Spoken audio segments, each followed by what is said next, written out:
সকালে রান্না করতে ইচ্ছে করছিল না, ভেবেছিলাম কমলেশের রুটি দিয়েই চালিয়ে দেবো।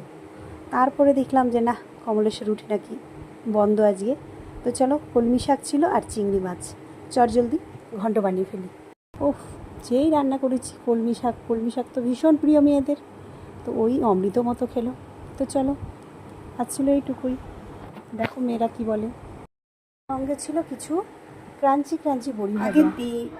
আগের দিন এত রিচ খেয়েছি যে মা বলেছে আজকে আর কিচ্ছু হবে না, শুধু শাক, এক থালা গরম গরম ভাত, তার সাথে এই যে ব্যাস। আসলে তার সঙ্গে আর এই যে ভাতের সাথে বেলে নিয়েছি একটু সেই স্বাদ।